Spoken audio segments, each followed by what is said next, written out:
تو اللہ تبارک و تعالی نے عرفے کے دن کو ان 10 دنوں میں سب سے زیادہ فضیلت تھی. عرفے کا دن 9 ذی الحجہ وہ سب سے زیادہ فضیلت کا دن ہے. جیسے میں نے پچھلے بیان میں عرض کیا تھا کہ 10 دن جو یہ 10 دنوں سے مراد 9 دن ہیں. ان 9 دنوں میں سے ہر ایک دن ایک روزے کا ثواب 1 سال کے روزے کے برابر ہوتا ہے. اور عرفے کے دن اگر کوئی شخص روزہ رکھے تو اس میں رسول اللہ صلی اللہ علیہ وسلم کا یہ ارشاد مروی ہے کہ مجھے اللہ تعالی کی رحمت سے امید ہے کہ ایک عرفے کا روزہ 1 سال پہلے کے اور 1 سال بعد کے گناہوں کو معاف کر دے گا. یہ بات میں پہلے بھی کئی مرتبہ کہہ چکا ہوں کہ یہ جو حدیثوں میں آتا ہے کہ گناہ فلاں عمل سے گناہ معاف ہو جائیں گے، فلاں عمل سے گناہ معاف ہو جائیں گے، تو اس سے مراد صغیرہ گناہ ہوتے ہیں، چھوٹے گناہ. جو کبیرہ گناہ ہوتے ہیں وہ بغیر توبہ کے معاف نہیں ہوتے. اور جن گناہوں کا تعلق بندوں کے حقوق سے ہوتا ہے، کسی بندے کو کوئی نقصان پہنچا دیا، اس کو کوئی تکلیف پہنچا دی، اس کا کوئی مالی حق ضبط کر لیا، یہاں تک کہ اس کی غیبت کر دی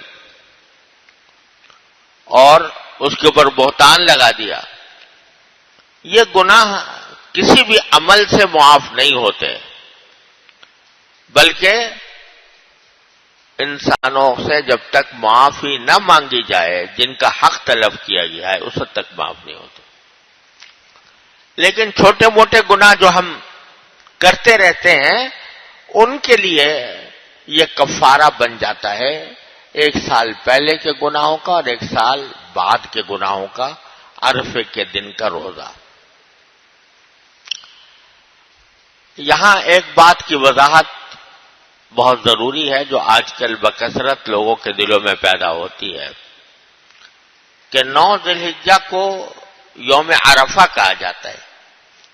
اور اس لیے کہا جاتا ہے کہ 9 ذی الحجہ کی تاریخ میں حجاج جو حج کرنے کے لیے گئے ہوئے ہیں وہ میدان عرفات میں جمع ہوتے ہیں اور وہاں پر وقوف کرتے ہیں، کھڑے ہو کر ذکر، تسبیح، دعا اس میں مشغول ہوتے ہیں. تو میدان عرفات میں اس وقت چونکہ لوگ جمع ہوتے ہیں لہذا اس دن کا نام یوم عرفہ ہے، رکھ دیا گیا یوم عرفہ اس کا نام. اب بعض حضرات کے دل میں یہ خیال ہوتا ہے کہ پھر تو یوم عرفہ اور اس کی تمام فضیلتیں اس دن ہونی چاہیے جس دن حجاج وہاں عرفات میں مقیم ہیں، لہذا عرفے کا روزہ بھی اس دن رکھنا چاہیے جس دن حجاج عرفات میں وقوف کر رہے ہیں. اب ہمارے ہاں وہ دن ابھی 9 ذی الحجہ سے پہلے آتا، ہمارے ہاں 8 ذی الحجہ ہوگی اور سعودی عرب میں 9 ذی الحجہ ہوگی.